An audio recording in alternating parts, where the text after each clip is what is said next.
Sports Watch reporter Nick Donovan is in studio with more. Nick?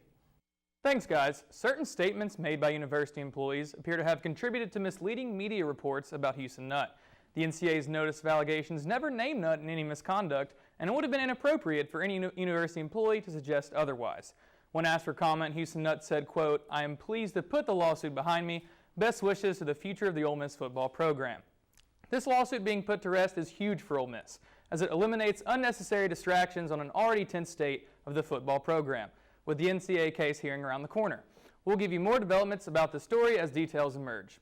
And speaking of Ole Miss football, back-to-back blowout losses in the state of Alabama really shot down the confidence of this team. But head coach Matt Luke talked about the importance of carrying this momentum of this weekend's win in a Saturday showdown against LSU. I think our challenge is to carry on the momentum of our last 6 quarters into the next game. But the challenge after a win is not let a win mask some of the mistakes you made. Continue to get better week in, week out. Don't think everything is the way it needs to be. There's still a lot of improvements we need to make offensively and defensively, and I think that's important. Is not let a win mask those things, to continue to get better. I think the teams that finish strong down the stretch are the teams that continue to improve, and I think we need to be one game better next week. I think that's what it means.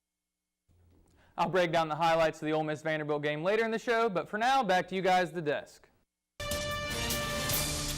Welcome to Sports Watch. I'm Nick Donovan. After a long month hiatus, Vaught-Hemingway Stadium was finally in full swing Saturday as Ole Miss took on Vanderbilt in a chance to bounce back from 3 consecutive losses on the road.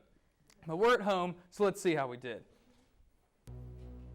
Early first quarter, Shea Patterson finds A.J. Brown across the middle. Not one, but 2 Vanderbilt defenders miss him. He's going to take it to the house.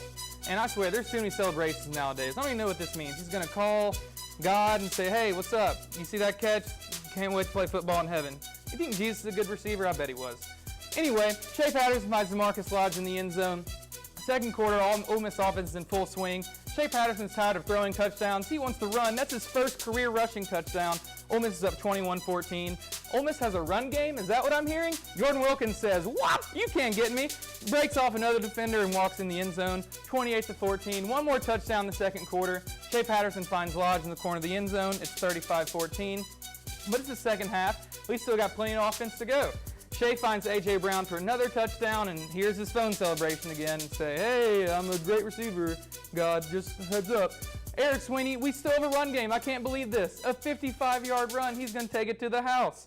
Ole Miss has a one game. They scored 57 points, the most points they've ever scored in an SEC game, besides beating Vanderbilt by 63 back in like 1945 when none of us were born. Anyway, the performance of Shea Patterson and Marquise Haynes didn't go unnoticed, as both athletes collected weekly honors from the SEC. Marquise Haynes, well, he was named SEC Co-Defensive Lineman of the Week after becoming Ole Miss's all-time leader in both sacks and tackles for loss. Haynes was dominant on the field, recording 3 sacks and forcing 2 fumbles. Shea Patterson, well, his performance of 350 yards and 5 total touchdowns earned himself SEC Co-Offensive Player of the Week. Along with 4 touchdowns through the air, Patterson also scored his first career rushing touchdown. World Athlete of the Year. Now that is a prestigious title. And out of the 3 Americans nominated for IAAF World Athlete of the Year, 2 of them are Ole Miss alum. That is some high praise. The 2 former Rebels, Sam Kendricks and Brittany Reese, had put up amazing performances this past year. Kendricks won the World Championship in the pole vault in August, and let's not forget his bronze medal performance last summer at the Rio Olympics. Reese, a former track standout, won her 4th outdoor title in the long jump at the IAAF World Championships. To vote for Kendricks and Reese, go to IAAF's Facebook or Twitter. After a tough loss at home to Florida on Friday, Ole Miss volleyball quickly bounced back as they defeated South Carolina in 3 straight sets on the road in Columbia. Head coach Stephen McRoberts said what the keys for his team were to keep composure on the road.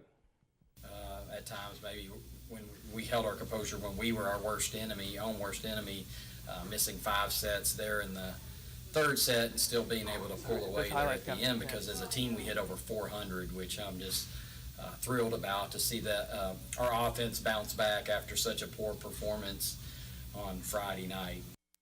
Ole Miss travels to Baton Rouge on Wednesday to take on LSU in what will surely be an intriguing SEC showdown.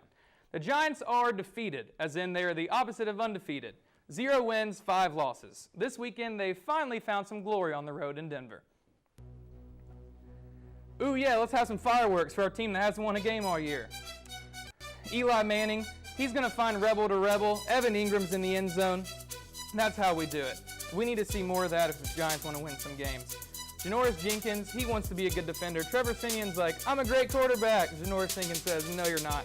Picks him right off. Janoris Jenkins has reservations for 6, and he's going to take it to the house. Trevor Simeon, yeah, nice tackle, bro.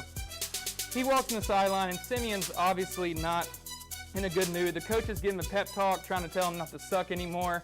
And Simeon's like, all right, guys, I got it. Well, obviously he's not following instructions because right here he gets swarmed by defenders, doesn't get rid of the ball. Simeon struggled all game. The Denver offense really had nothing going for him.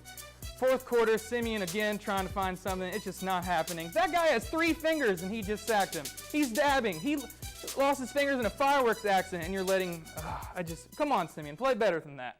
The Giants won 23-10. Sorry, I'm heated. I'm sweating. I love doing some highlights. That's all for sports. Back to you guys, the desk.